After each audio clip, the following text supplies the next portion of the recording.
Et salut tout le monde, c'est Blue, j'espère que vous allez bien, que vous êtes en forme pour attaquer la vidéo de la semaine sur Dragon Ball Super.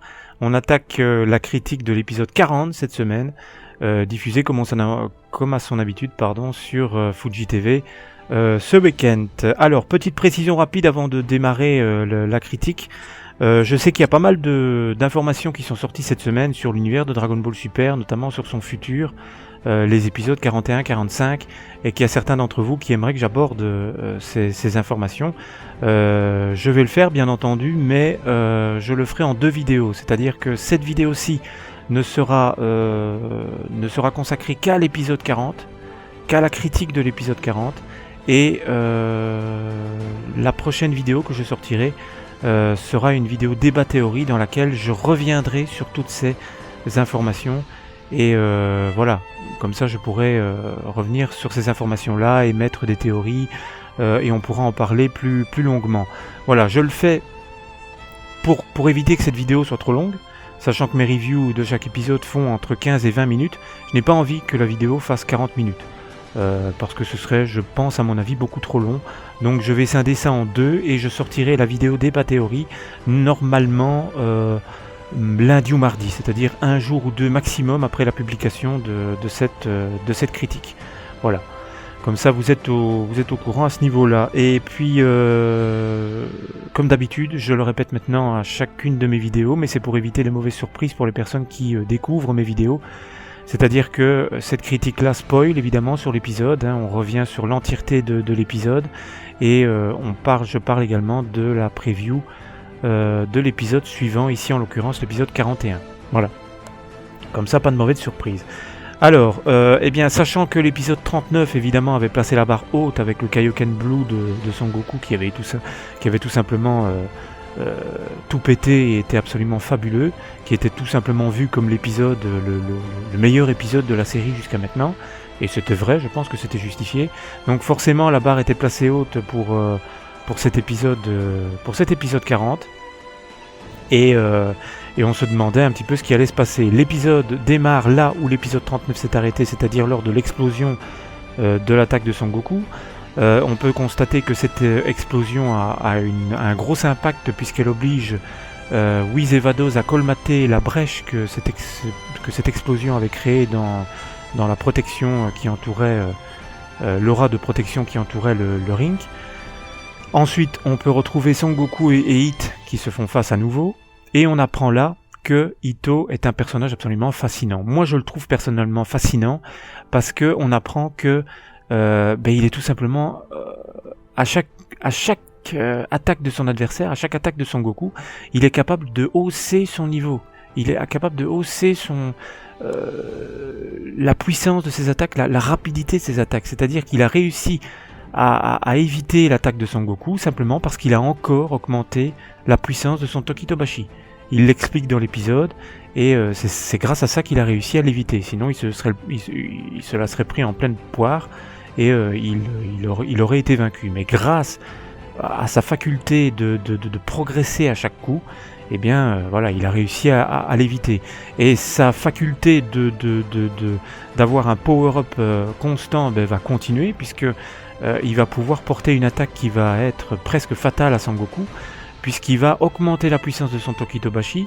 Par contre, dans cet épisode-là, on n'a pas d'évolution chiffrée, c'est-à-dire qu'on ne sait pas s'il a gelé le temps de 0, machin seconde, on sait pas ça, mais on sait tout simplement que son Tokitobashi augmente sans cesse, et que grâce à ça, il atteint le niveau de Son Goku en Kaioken Blue, c'est-à-dire que malgré la grande rapidité de Son Goku, il arrive à le toucher.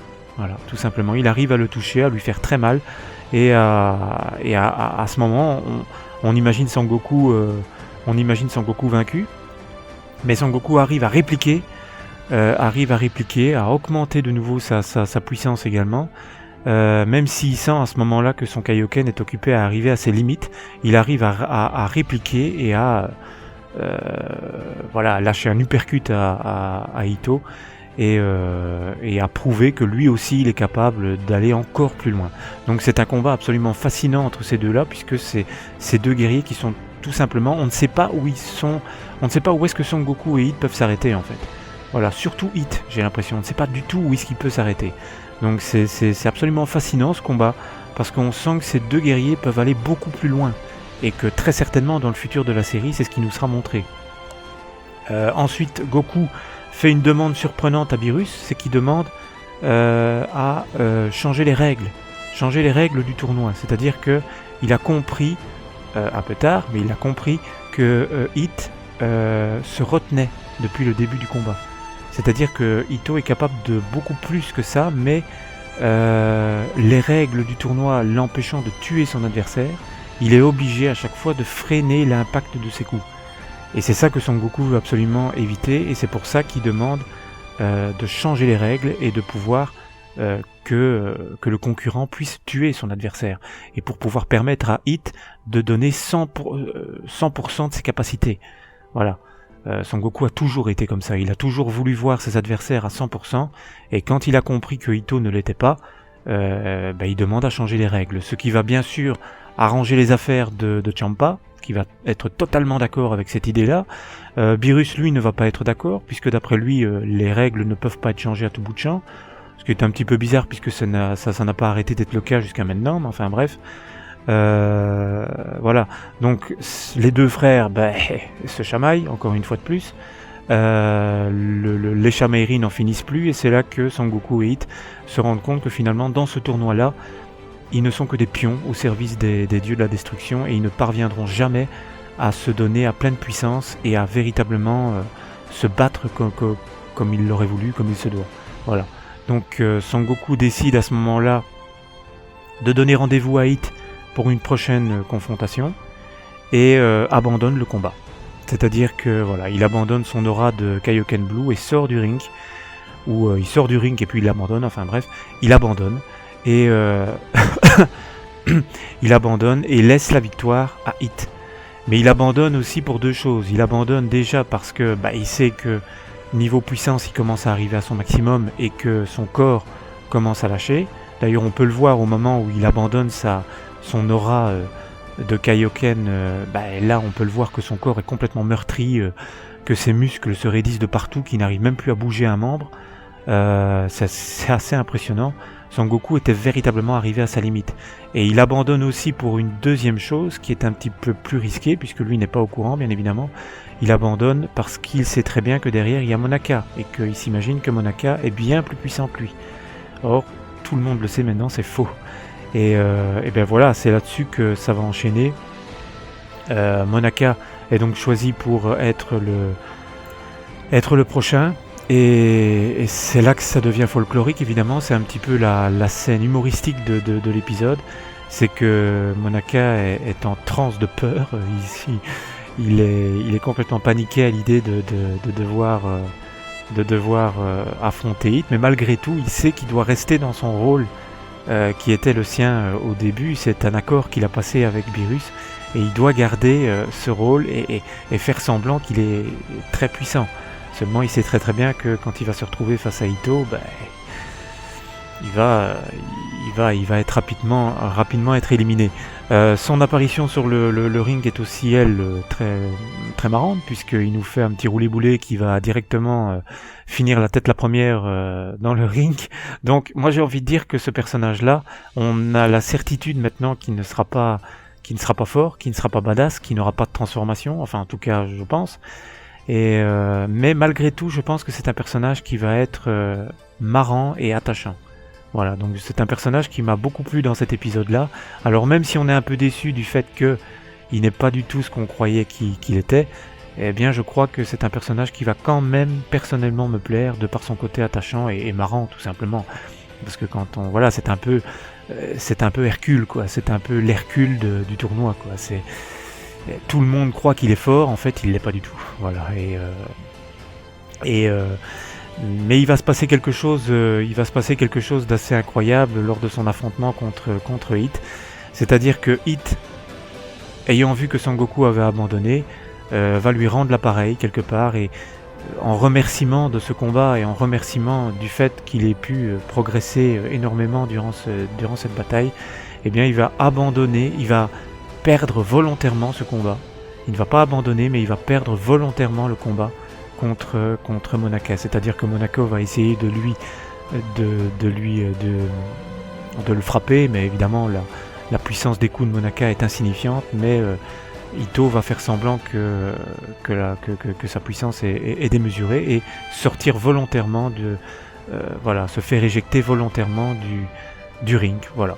Donc c'est sur cette situation un petit peu dingue que Monaka remporte le combat et fait gagner à son univers le tournoi. Voilà, tout simplement, c'est l'univers 7 qui remporte officiellement. On se le demandait, ça aussi, on se demandait s'il allait y avoir un gagnant, si les deux univers allaient gagner en même temps, si les deux univers n'allaient ni gagner ni perdre. Eh bien, c'est officiellement l'univers 7 qui remporte la bataille, qui remporte le tournoi. Alors j'ai pu lire sur certaines pages Facebook qu'il y avait beaucoup de personnes qui disaient que c'était une fin de tournoi qu'on n'aurait pas pu prévoir. J'ai envie de dire que oui, on n'aurait pas pu la prévoir parce qu'elle n'est pas du tout épique cette fin de tournoi et qu'elle est un petit peu rocambolesque, elle est un petit peu fofolle. Et voilà, c'est le manque de côté épique qui fait que on n'aurait pas pu prévoir ça, bien sûr, puisque la majorité des fans, moi y compris, avions tous imaginé que la fin du tournoi serait dingue, quoi, serait un truc de fou, quoi. Et bon, on n'a pas ça, mais bon. Maintenant, on va enchaîner sur la suite, bien évidemment. Et voilà, petite déception pour Monaka, bien évidemment. Et petite déception que le combat Sangoku Hit se termine de cette manière-là. Mais bon, voilà, ça reste malgré tout un bon tournoi. L'épisode se termine sur la colère noire de Ciampa qui comme on s'y attendait, ne supporte pas la défaite et veut tout simplement tuer tous ses participants.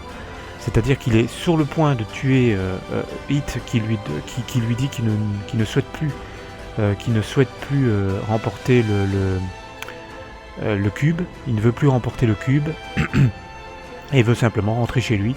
Mais Ciampa refuse et veut tous les tuer pour ne pas avoir réussi à remporter ce tournoi. Et c'est à ce moment-là qu'il y a un personnage qui fait son apparition sur le ring.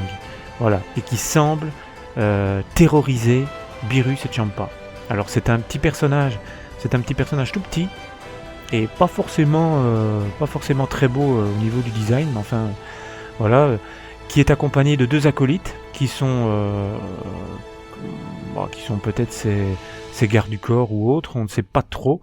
Alors pour ne pas spoiler et pour parler de toutes ces informations-là dans la prochaine vidéo, je ne dirai pas ici qui ils sont exactement, pour ceux qui veulent attendre la sortie de ma prochaine vidéo, ou tout simplement pour ceux qui ne veulent pas le savoir. Je ne dirai pas dans cette vidéo qui ils sont, je l'aborderai dans la prochaine vidéo, mais en tout cas, ce qu'on peut voir dans cet épisode-là, c'est que ils font très peur à Beerus et Ciampa. Ils ne font pas peur à Whis et à Vados, apparemment, mais ils font très peur aux dieux de la destruction. Donc, vous pouvez déjà imaginer à quel point ils seront importants dans l'anime. Voilà, c'est là-dessus que l'épisode se termine. On enchaîne directement sur la preview de l'épisode 41, où on se demande qui sont ces gens qui sont apparus sur le ring. Et voilà, bien sûr, ce sera dévoilé dans l'épisode 41. Et on saura exactement quelles sont leurs intentions, quelles sont leurs propositions et autres. Et on peut voir également les deux attractions de l'épisode 41 qui sortira la semaine prochaine. C'est ces personnages qui sont intervenus sur le ring et on se demande qui ils sont. Et puis à la fin, on remarque l'apparition du dieu des dragons qui sera invoqué grâce aux 7 boules grâce aux 7 super Dragon Ball qui ont été réunis. Bon, déjà là, il faudra voir comment est-ce que la dernière Super Dragon Ball a pu être trouvée, puisque elle était introuvable jusque maintenant. Donc ça, j'espère que ce sera expliqué. Il y a intérêt. Donc voilà, on peut voir la gueule qu'aura le dieu des dragons. Il y en a beaucoup qui disent qu'il n'est pas vraiment top. Il y en a beaucoup qui disent qu'il est badass. Moi, je dirais que c'est plutôt mitigé pour le moment. Il a l'air pas mal. Un petit côté doré comme ça, un petit côté jaune doré. Il a l'air pas mal, mais je pense que son pouvoir est bien supérieur au dragon qu'on a pu voir jusqu'à maintenant. Je pense que c'est quand même pas mal, et attendons de le voir entièrement et surtout de quoi il est capable, quoi. Voilà, donc moi je dirais que pour le moment c'est un peu mitigé, quoi. C'est vrai que c'est pas extraordinaire, mais c'est pas moche non plus. J'aime bien la couleur personnellement, ça va quoi, c'est pas trop mal. Voilà ce qu'on peut dire sur l'épisode 40 et 41. Alors mon avis, c'est que c'est un épisode qui était bon, évidemment. L'épisode 39 avait envoyé tellement de lourd qu'on s'attendait à quelque chose d'aussi bon dans cet épisode 40. Là, à ce niveau-là, on n'a pas eu la même chose, puisqu'on n'a pas eu véritablement de combat. Le combat Sangoku 8 touchait à sa fin, donc voilà. On n'a pas eu de choses vraiment super. Donc à ce niveau-là, c'est un petit peu en baisse, mais ça reste quand même un très bon épisode. L'animation était pas mal, les dessins aussi, même s'il y a certaines séquences qui n'étaient pas top, mais ça, je pense que ce sera dans tous les épisodes. Voilà, donc dans l'ensemble, très bon épisode. Moi, je lui mettrais 8 sur 10, je pense, cet épisode. Parce que je vous dis, il y a une petite baisse par rapport à l'épisode 39 qui nous avait envoyé des étoiles plein les yeux. Donc cet épisode 40 était un peu en dessous, mais n'est pas mauvais. Il n'est certainement pas mauvais, ça c'est une certitude, il n'est pas mauvais. Mais si on doit le comparer à l'épisode 39, ce qui n'est pas vraiment une bonne chose, bien sûr il est un petit peu en dessous. Voilà, tout simplement parce que l'épisode 39 nous a envoyé un combat de fou furieux, quoi. Voilà, donc qu'est-ce que je peux vous dire d'autre par rapport à cet épisode-là? Et bien voilà, je pense que c'est tout. Donc voilà, j'ai intentionnellement mis de côté certaines informations, notamment par rapport à ces personnages qui apparaissent sur le ring, parce que voilà, pour éviter de spoiler et pour pouvoir mieux en parler dans la prochaine vidéo qui paraîtra, je vous l'ai dit, très bientôt, dans 1 ou 2 jours. Voilà, et à noter aussi que l'apparition de ces personnages met fin à la polémique qui disait que ce serait peut-être Trunks du futur qui apparaîtrait sur le ring, que ce serait Broly, que ce serait Bardock, que ce serait l'apparition de Son Gohan. Voilà, ça met fin aux spéculations, ça met fin aux théories. Ce ne sont pas ce ne sont pas eux, et ce sont d'autres personnages dont l'identité vous sera révélée dans ma prochaine vidéo. Voilà. Donc, petite information audience avant de terminer l'épisode, comme d'habitude, les audiences de l'épisode 39. Les audiences de l'épisode 39 étaient très bonnes, puisqu'on est à du 7,1, mais comme d'habitude, je vous l'avais dit dans la précédente vidéo, à chaque fois que la série fait une très bonne audience, elle n'est pas très bonne dans les places, et elle perd 2 places. C'est un petit peu bizarre, mais c'est comme ça, elle perd 2 places. Elle monte dans les audiences, mais elle perd 2 places et elle est 7ème. Voilà. Or que quand on voit qu'elle fait des audiences moyennes, voire même 4 ou 5%, bien là, elle monte dans le classement. C'est un petit peu bizarre, mais voilà. Ici, elle est 7ème. C'est pas top, mais c'est pas mauvais. Et surtout, le 7,1 montre que la série commence à être suivie de plus en plus. Mais on le sait, je vous l'avais dit, de semaine en semaine, on voit Dragon DBS qui fait du yo-yo, c'est-à-dire que on a du 7,1, puis on a du 5,4, puis on a du 6,1, puis de nouveau du 5,1, puis du 7, enfin bref, c'est pas constant, et voilà, mais bon, heureusement, ça ne reflète pas le succès de la série. Voilà. Donc voilà pour ce qui est de la critique de l'épisode 40. Comme d'habitude, n'hésitez pas à donner votre avis sur la vidéo. Si vous aimez, likez et abonnez-vous. Et n'hésitez pas à donner votre avis en commentaire sur ce que vous avez pensé, sur vos notes, enfin sur tout ce que vous voulez. Et nous, on se retrouve pour une prochaine vidéo, donc la fameuse vidéo débat théorie, où j'aborderai toutes les informations qui sont sorties cette semaine sur le futur de la série. Je vous dis à bientôt pour cette vidéo. Salut!